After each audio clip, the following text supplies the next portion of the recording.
Hello and welcome to Solely Singleton, Season 9, Episode 1. I'm your host, Brad. This is my co-host, Eric. How's it going? We've got a great opening episode for you guys after this horrible delayed start.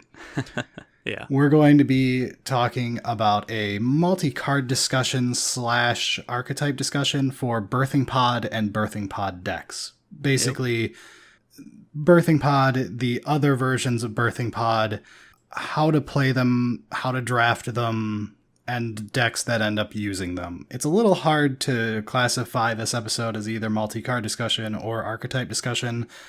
Kind of merges the two a bit. Basically, we're talking about Pod and everything that matters about Pod. Yep. All right, without any further ado, though, let's jump in. Sounds good. All right, to start off our topic for the week, we should probably read off our subject. Yeah, maybe. So we've got Birthing Pod, and then two other cards that I'm going to call the pod likes, the other pods, which is Prime Speaker Vanifar and the new Fiend Artisan, who I have no play experience with. We're just mentioning him as a possible future pod. No idea if he'll actually be good. He's a little different. We'll get into the pluses and minuses, the difference between the pods and all that. But Eric, can you please read us off our three birthing pods? Yeah, I'm going to give it a shot. We've got, first up, the marquee card, Birthing Pod, is 3 and a Phyrexian green for an artifact that you can pay 1 and a Phyrexian green, tap, sacrifice a creature, to search your library for a creature card with converted mana cost equal to 1, plus the sacrificed creature's converted mana cost. Put that creature onto the battlefield, then shuffle your library. Activate this ability only anytime you could cast a sorcery. So then we've got Prime Speaker Vanifar, who is a newer addition. She came out in RNA. She is a blue-green legendary creature. Yeah, Prime Speaker Vanifar is 2 green-blue for a 2/4 legendary elf ooze wizard. She can tap, sacrifice another creature to search your library for a creature card with converted mana cost equal to 1, plus the sacrificed creature's converted mana cost. Put that card onto the battlefield, and then shuffle your library. Activate this ability only anytime you could cast a sorcery. For those wondering, those two chunks of text are identical, other than Pod has a mana cost. Yep. And Vanifar is a creature, so she's summoning 6. So the third one is Fiend Artisan, who is coming out the day of us recording this. He is a card from Ikoria. We talked about him in Hot Takes a few weeks back, and he is a possible addition that we will surely test. Oh, yeah. Who does a variation on the pod effect. Yeah, so Fiend Artisan is a hybrid black-green for a 1/1 creature nightmare. Fiend Artisan gets +1/+1 for each creature card in your graveyard. You can pay X in a hybrid black-green, tap, sacrifice another creature, to search your library for a creature card with converted mana cost X or less. Put it onto the battlefield, and then shuffle your library. Activate this ability only anytime you could cast a sorcery. This one is slightly different. So, we've got the classic, which is Birthing Pod. So, it's a minimum of 3 mana and 2 life, or 4 mana, depending on the board state, if you want to slam it down or not without paying the 4th mana. You could technically play it 4 colorless. It has been played that way before. It hurts a lot, and you probably want at least some green mana in your deck. Yeah, I mean, it's just one of those that green actually does give a decent amount to this deck style, so it's not too difficult. But yeah, you can absolutely play a deck with Birthing Pod and not have a way to make green mana. And I find that interesting to say. Green does give a lot to pod decks nowadays. But historically, it was awful. Like, when Pod was printed, green was one of the worst outside of things like Thragtusk for a pod. Right. Yeah, that's true. It's one of the things we're going to get into, which is the history of Pod a little bit, where now it's more accepted again. For a while, it was very much not worth playing, and it's been all over the map on how people feel about Pod. Yeah. The audience of this episode is probably very mixed, bordering from Pod is unplayable, why are you talking about it, to how could you not love Pod? Yeah, and I think there's valid arguments on both sides to that. So, but we'll get into that. It's not a one side is right on this. It's a very mixed bag of whether or not you should be playing Pod in your cube. We'll get into that whole subject. So the one nice thing about Birthing Pod itself is it's an artifact, so it doesn't have summoning sickness. You can play it and activate it the same turn you play it and get the value out of it. So you don't have to worry about opening yourself up to the removal of Birthing Pod or the other variants. Yes. At the same time, it's a lot of life or a lot of mana to do that. Yeah, absolutely. I mean, it's not trivial, but that is a play pattern, and it's nice to have as the option. That's one of the upsides of Birthing Pod over Prime Speaker Vannifar. Yes. So Prime Speaker's got the problem of she's got summoning sickness, and she's a creature, dies to removal, blah, blah, blah. Right. She's got an upside of she's a creature. Yeah, and she's got 4 toughness. That doesn't die to Lightning Bolt, and it blocks a solid amount of aggressive things. Yes. So you can play her down on turn 4, and you've gained board presence. It's not a quote-unquote do-nothing like with Pod, where the card itself isn't helping your game plan. Right. She still has a body. She's going to be a nice blocker. The 4 toughness is pretty relevant. Having to tap sucks when you're a creature, but it's one of those, you know what's in your hand, you know your current board state, you know when you need to tap versus when you need to stay back and block. Right. And she's got the option, which Pod doesn't have. She also doesn't cost mana to activate, which often is why she feels really good when you're playing a Pod deck, because you can still tap out each turn and still get full value off your Prime Speaker. Right. You can actually play your 5-drop or whatever and activate your Prime Speaker to upgrade your 3-drop. Yeah. Of note, Prime Speaker is a creature, so if you have Pod on the field as well, you can Pod away Prime Speaker. Yes, which actually, that comes up. It because does. It does. You tend to play both for the redundancy, and if both end up in a draft pool together, that comes up. So our third option, the new one, this is going to be mostly speculation. I have to point this out. Yeah. Because we have not played with this card. I do not own any IKO cards right now because it would be pointless to spend the money when I'm not going to get to play Magic for the next 3 weeks. 2,000 years later. Yeah. Minimum. That said, it's interesting. I was not particularly high on it during our hot takes. It's growing on me, though. I'm more and more interested in testing it as I let it simmer. Yeah, so since this is the most different, let's break it down a bit. It's a 2-drop. You can play it in black without green being involved at all, but it is a black cost then. You can play it in green without black at all. It's a green cost, but that's pretty fair in a green-based deck. It's only a 1/1 for 2, so the body is awful. But it grows. It grows, so the more you use it, the better it gets. The more the game progresses, the better it gets. Playing it on turn 6 or 7, it's not a 1/1 for 2. It's like a 4/4 for 2 minimum. Yeah. It is only based off the creatures in your graveyard, but you're a creature-heavy deck if you're playing Pod, so we get into that. Now, one of the key things with this, why it's only loosely a Pod.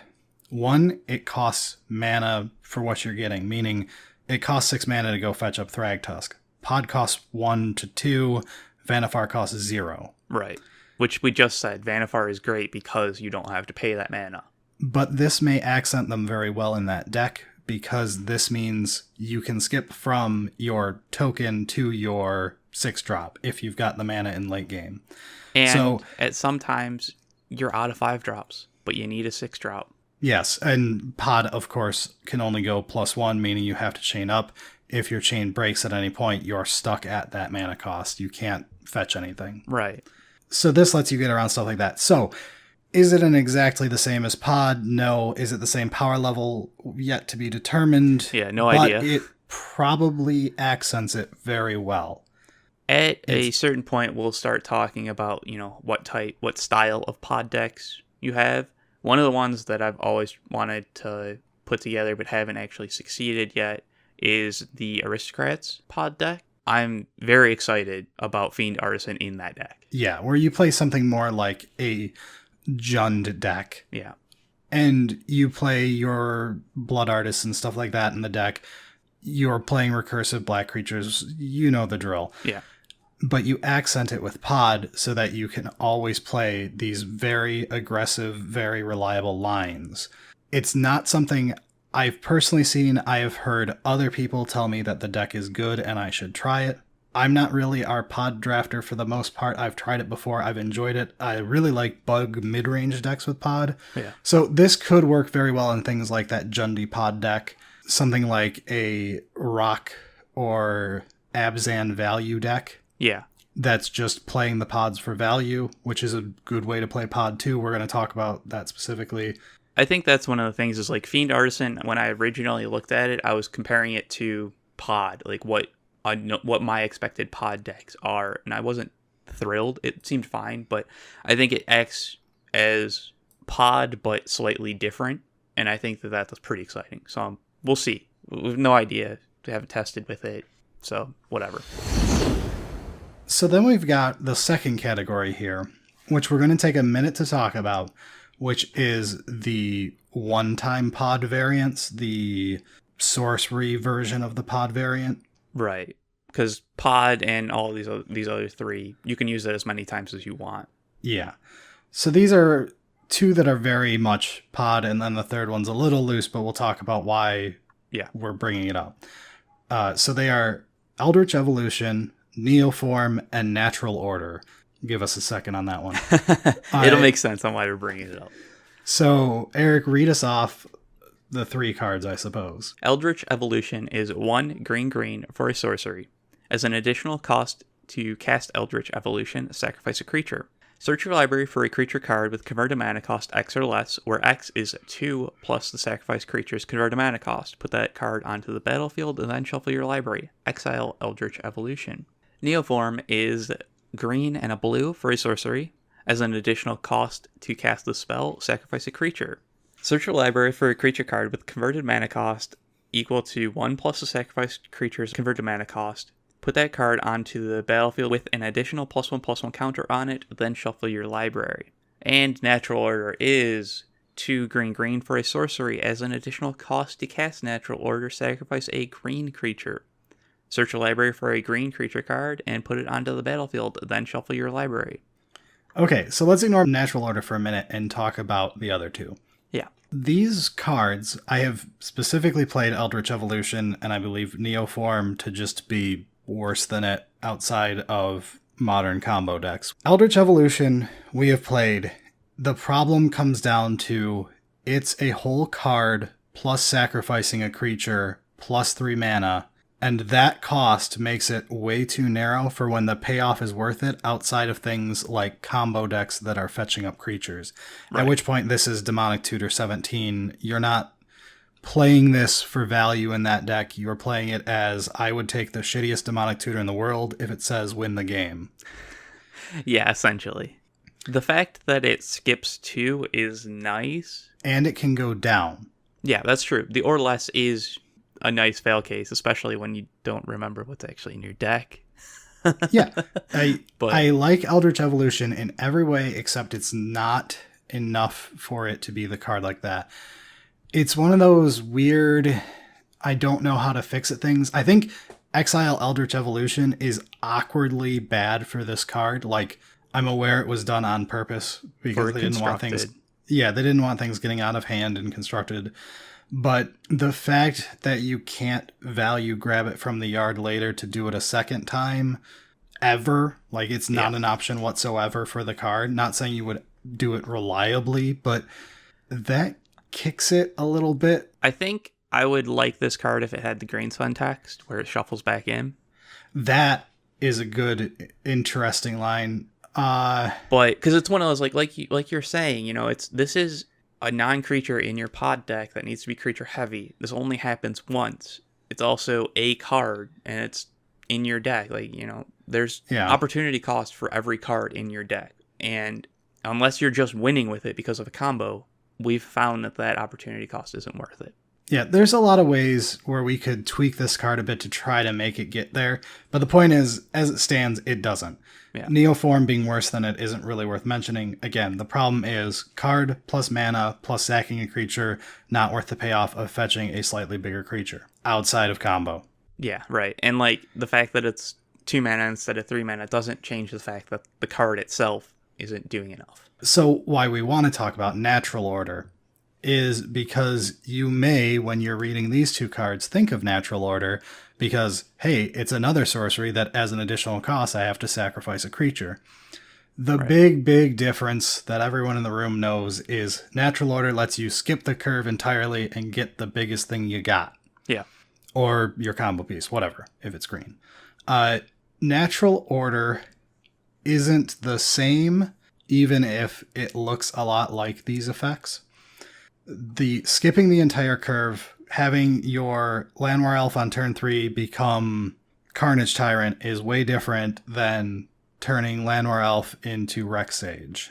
Right. That's why Eldritch Evolution and Neoform don't feel worth a card, whereas Natural Order is almost always worth its cost, because you tend to be winning the game after you cast it. Yeah, and one of the things to point out is, like, to show how far cards like Eldritch Evolution would need to be pushed, it needs to be something at least, maybe not as powerful as Natural Order, but it needs to be up there with the effects of Natural Order, just because that one-time effect in Cube, it's a high opportunity, or there's a high cost to that card in the deck, and it needs to do something very powerful like Natural Order.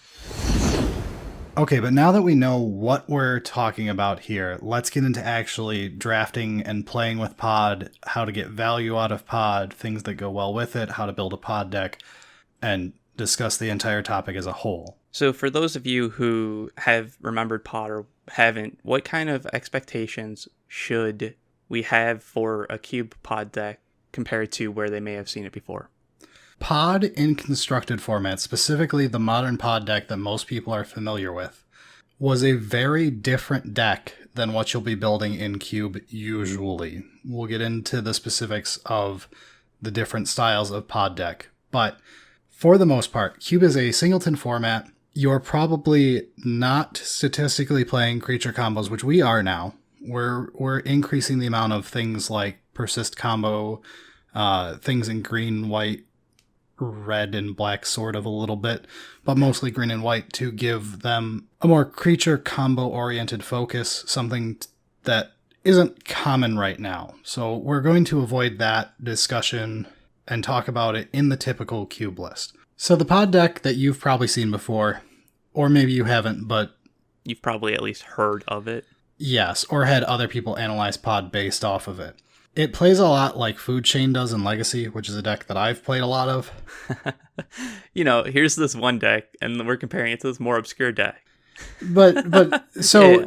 If you've got knowledge of a more obscure deck, but not Pod for some reason, they have the same thing going on where there is a combo plan A and the beat you to death with value dudes plan B. Right. Because of the ×4 nature and the constructing your deck specifically to take down the tournament as opposed to getting what you get in a draft.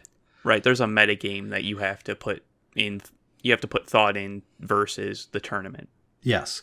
Those decks revolve around Pod. It is a build around card in those decks. Right. It's the core of the deck that everything else is assuming that you've either got a Pod or you're buying time for finding a Pod or you're winning despite not having the Pod. Right. In Cube, you usually want to go about playing Pod in your deck as a value engine, as a bonus making the deck better, not specifically trying to make the entire deck revolve around getting your one of. Yeah. Think of it more like how you tend to play Recurring Nightmare in a mid-rangey deck for really gross value plays. When you've got an ETB heavy mid-range deck, Recurring Nightmare is gross. You're making a deck that is a quote-unquote Recurring Nightmare deck, but if you don't ever see Recurring Nightmare the whole draft, you're still just playing a good ETB creature deck. Right. Yeah, Pod has the same thing where most of the time you're going to want it to be something that you can flex the power of when it comes up, but it's not necessary for you to accomplish your game plan. Yes, and like we discussed before, outside of Fiend Artisan, the other two Pod variants don't cost your whole turn of mana to use. Right. So you're playing your fair mid-game, you're playing your fair mid-rangey game while getting extra advantage out of your pod or your Vannifar with whatever spare mana or correct points to play the effect come up. Right. When you try to build a pod deck relying on pod is when you get into trouble.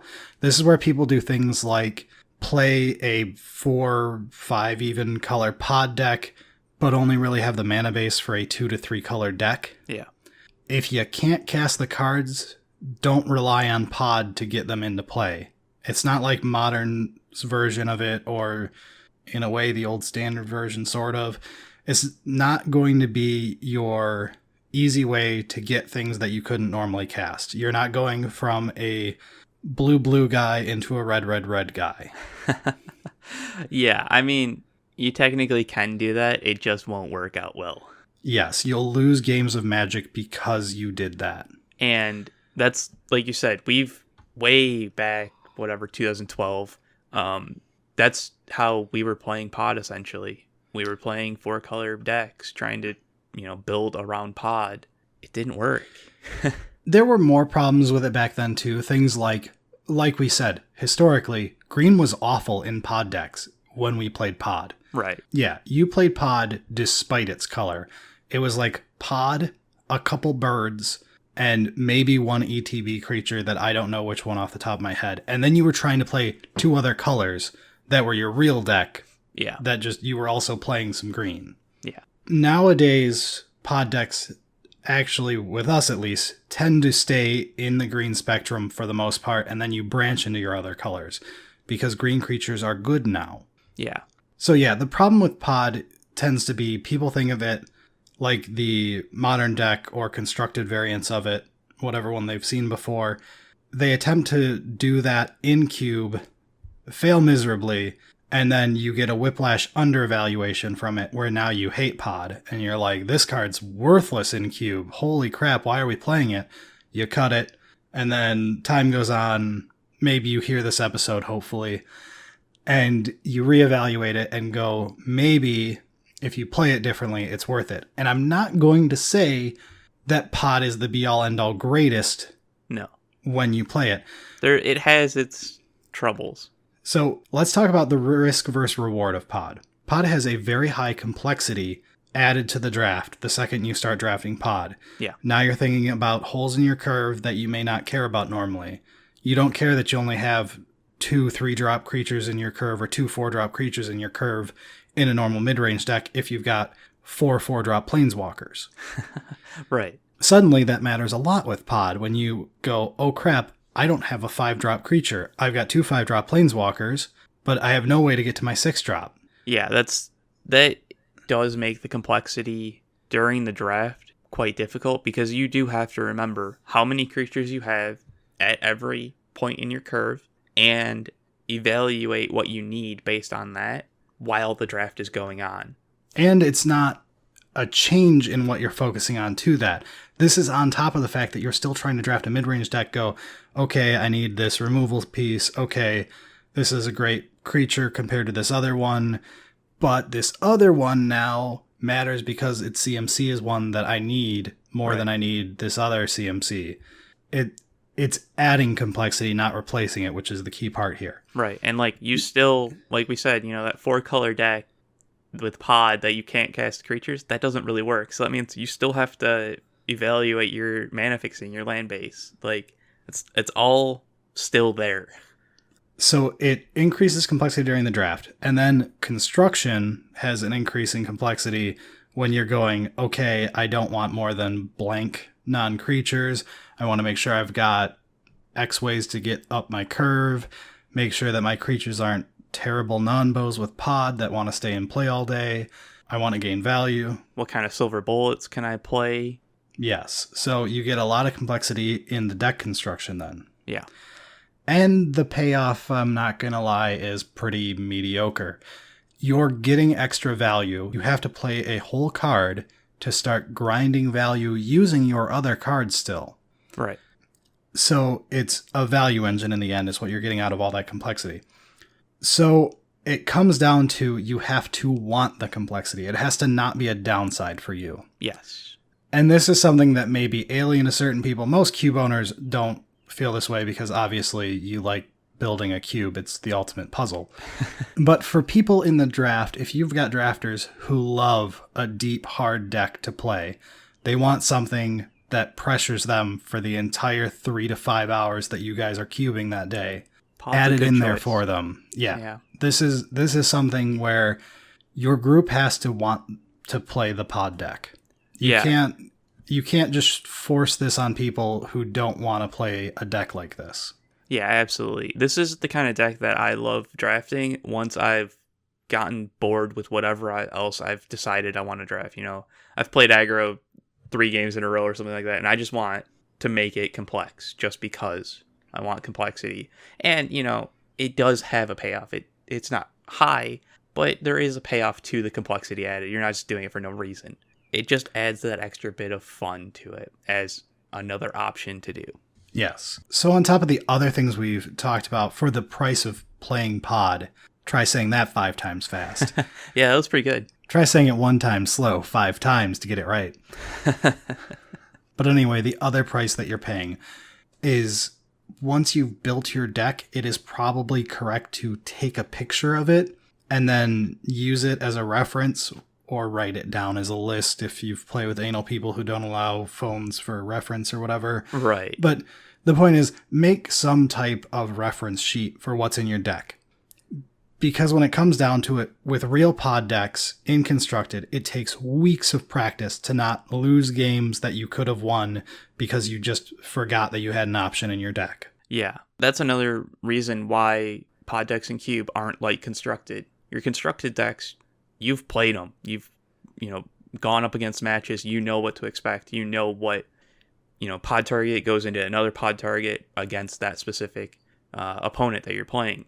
That doesn't happen in Cube. Like, you're playing that Cube deck 3 matches, and your first match, you have no idea what to expect. This comes down to another entry fee for playing your pod. Is it something that you're okay with? The guy who plays pod takes a picture of his deck, references it for the whole matches, and then if that's not something you want, you need to look at if there's another option available for you, or if you should just avoid pod at that point, because it's going to lose a lot of its power when you can't reference what your targets are mid-game. Yeah, I mean, I've tried running pod decks without taking pictures. Every time, at least once per the, matches of that deck, I've actively either lost the game or failed to win because I couldn't remember what was still in the deck at the specific curve that I had options to. Yeah, and that's the worst feeling when you're playing the pod deck. You went through all the trouble during the draft, then during your deck construction. Game 1, you get pod out, and you're like, oh no, I don't remember what's in my deck, and I forgot to take a picture before we started. Yeah. And, it's not just what's in your deck. It's one of those where, sometimes you can, make, I have, 3 4-drops and 3 5-drops. Trying to remember exactly which ones you have, especially after you just went through a draft and you just probably passed 4 other 4-drops that you were looking at potentially picking up. It's just so difficult to actually parse all of that and keep it in your head. So, on top of just trying to remember all of that stuff, you're still playing a game. You have all the normal complexities in the game that you're currently playing that you have to deal with. Put all that together, and it's not going to work out well most of the time. So, enough talking about the problems with playing pod. We do play pod deck. Yeah, and I love it. Yeah, we've got both Birthing Pod and Vanifar. You love it. Yeah. I like the decks. I really do like the bug mid-rangey deck. Yeah. It's a great, weird way to play that spectrum of colors that isn't that common in Cube. Yeah. I'm aware, EDH, that's all people play. Yeah, I mean, it's just one of those that pod does add a unique twist on a lot of the decks that you would normally not see pop up. So let's get back to a positive note and talk about how best to go about building your pod deck, things that you want to look for in the draft, things you want to think about while building it, and hopefully you'll win a lot more games with it. So Eric, tell us about the different creatures to put in a pod deck. Yeah, so we've got the 3 primary examples the combo pieces, so, your persist combo stuff, whatever. Your fantastic top tier enter the battlefield creatures. Then just, like, the strong game enders that you landed on the field, it's going to win you the game. But there's a bunch of other, not necessarily lower tier, but things that people don't necessarily jump to when they are looking at a pod deck for the first time.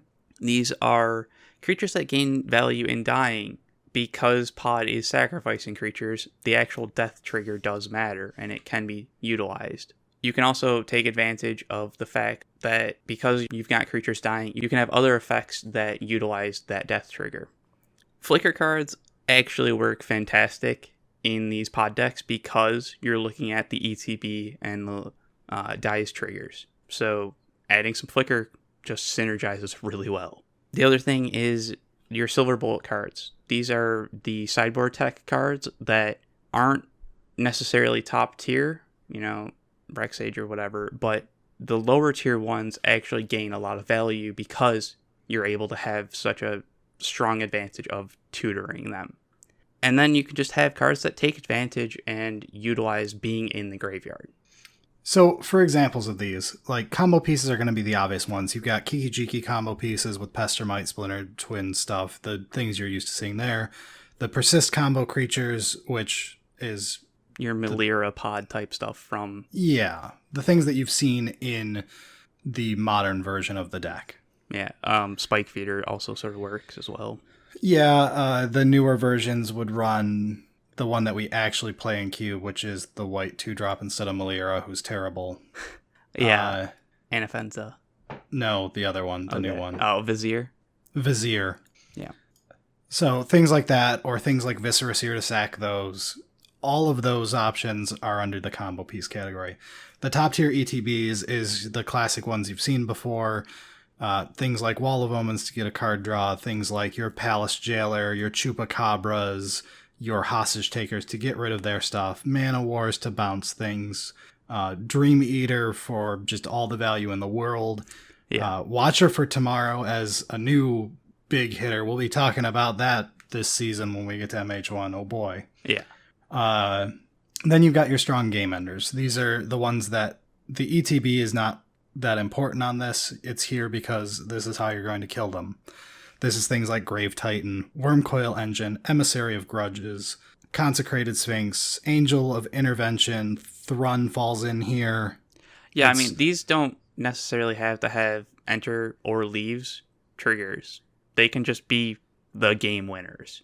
Like, Consecrated Sphinx is just a really good card. It'll win the game. Sweet. Yeah. But then we've got the below the fold ones that people don't tend to think of as much. So this is things like your Silver Bullets, like ignoring things like Rexage. Because that's just a great card, right? Yeah, you've got cards like Manglehorn or the 3-drop Thalia or Goblin Crater Maker. Things that maybe you don't even play it in the main, or you do because it gains the extra value. But when you side it in, suddenly it's very easy to always grab the correct Silver Bullet for the matchup. Right. Where one of suddenly feels a lot more like a 3 of. Yeah, and this is one of those that it just pushes the cards that you might have been putting to sideboard most of the time into the main board because you can really take advantage of it. Then you've got your Flickerers. These are things that will get a lot of extra value because... they just synergize so well. Yeah, you're playing with ETB and leave the battlefield stuff anyway, so why not add more that do this? The classic ones that you would play anyway would be like Flicker Wisp and Resto Angel, but they themselves are ETBs, so we get into that whole thing. Right. But Soul Herder's another great option. Then we get into the things for actually leaving the battlefield triggers. We get the things that either want to die or love seeing other stuff die. This is things like the Rectors. Arena Rector is really good in a deck like this because she wants to die anyway. Yeah, and it still allows you to take advantage of the fact that some of those 4-drop Planeswalkers are really good. Yeah. And the ones everyone's going to obviously know is things like Thragtusk or Persist Creatures where you get extra value from it dying. Right. But then you've got stuff like Bloodghast and Friends are actually, positive value in a deck like this. Guys with Eternalize get extra value because you're going to bring them back later. Right. Things like Revelark. As much as we've laughed at Revelark, it works really well in these types of things. It works in these. Fair enough. Fair enough. But Wouldn't add the extra positive on there, but it's not the worst magic card on earth in this deck. You've got things like Blood Artist, stuff like that to round it out. Then you've got the last category, which is things that make use of the yard or care about things being in the yard. Fiend Artisan himself falls into this category. right. But other examples, obviously, are Tarmogoyf, Deathrite Shaman, if you play it, Scavenging Ooze being the top tier one, E-Witness, who is also an ETB top tier anyway. Yeah. Yeah, E-Witness is great because it lets you kind of just like chain off, it feels like, at least. Yeah. So then to round out your creature base, outside of these, which is like what you want to be potting or potting into, Right. you've got the other things you would be willing to play. These tend to be ramp creatures because you're still playing a mid-range deck. It's still better to play your 5-drop on turn 3 or 4 than it is to play it on turn 5. Yeah. You're not always playing pod again, is the whole point of this. You still are a mid-range deck for the most part. Yeah, so long as you're on that style of deck, elves are still fantastic. Yeah, and fixing is going to be very important, especially if you're in like a 3-color pod deck. Yeah. So things like Birds of Paradise gain a lot of value here. Yeah, and you, like I said earlier, you have to still draft your lands because you're playing multiple colors. If you're able to have your creatures fix you as well, it just kind of alleviates some of the pressure on your lands that you necessarily have to have. And the last thing would be like tutor creature like Fauna Shaman, where no, you're not potting Fauna Shaman away for the most part usually, but normally you're just going to get a Fauna Shaman because it's extra value, it's doing extra tutoring, it's just good. Yeah, and it kind of just synergizes and fills all the holes that can sometimes pop up. So then we've got non-creatures, Eric, which is going to be a bit of a topic here with the fact that Pod loves creatures and needs a perfect curve to be at full value. Yeah, if you don't have a high number of creatures, you can't really run the creatures up the curve with any consistency. At which point, it's probably not worth putting Pod in the final 23 of that deck. Right, because you're not really flexing the advantage that that card gives you. So when it comes to non-creatures, what are we looking at? Usually it's about 6. Probably not too many less, just because non-creatures are very strong. You can go a bit more, but the more non-creatures you have, the more chance of failure during the actual activation of your pod. Yeah, and this is something that will feel very hard and painful during your cuts. Oh, yeah. Because, there's really, really strong non-creatures that you're going to cut, and it's going to be right. Cutting your value 5-drop walker hurts. It's probably correct if you're going for a pure pod deck where you're really trying to get the most out of pod plus Vanifar and a bunch of ETB dudes and Flicker dudes. Right. So the kinds of things that you would still look at for your non-creatures are the absolute top tier walkers still make it. Oko, Jace, Elia Zendikar, Chandra Torch of Defiance. Those are just amazing cards. You land it, they can sometimes just win the game on their own. Those are still worth it. Yeah, and it's worth noting this is probably still going to be the mid-rangey walkers. Right. Like, Jace being the exception here is just, Jace. But the rest are all mid-rangey walkers. You can go up to, 6-drop Vraska or 6-drop Garruk or what have you. Right. Things of that nature are great in decks like this. The ones that are already the great mid-range walker, that's who you want here. But you only want a couple. Yeah. You don't want to try to jam 6 of these into a pod deck. No, you're looking at 1 or 2. And then you've got tutor effects like Green Sun Zenith, Finale, Demonic Tutor variants of whatever. Survival of the Fittest would go in here. Yeah. Arcbow if you run that. Those style of cards where it's just extra, I don't want to say extra variants on pod, but extra value out of the fact that you are building a silver bullety mid-range deck. It makes the silver bullets more consistent because you can really flex the fact that you have answers to everything, and these tutors allow you to really have that even if you don't have pod. And the threats that require specific answers on top of it. Things like Thrun or Carnage Tyrant. Exactly. One of the things that's nice about having a lot of these other tutor effects means that you can sometimes go a bit higher on the non-creature count just because these will find you the creatures. you don't want to go too high. Like, there's this point where if you have, 12 non-creatures, you're going to fail no matter how many tutors you have. But you can go a little bit higher just because these tutors are going to get you at a certain point in the curve that lets you run it up. Yeah, if your pod's only running at 90% efficiency, but it gets you these extra tutors in addition that are running at 100% efficiency still, it's probably worth it to cut that one extra creature or whatever. Exactly. Then you've got things like top tier removal. This is your obvious stuff. Swords, O-ring, go for the throat, lightning bolt, depending on your colors. Whatever your removal for your, like, things that you pick in your first 4 picks of a pack. Right. That style removal still goes in here. Yeah, no matter how much value you're getting, your opponent's probably also going to do something busted that you need to answer. Yeah, they're not playing a do-nothing deck. It's a cube. Right.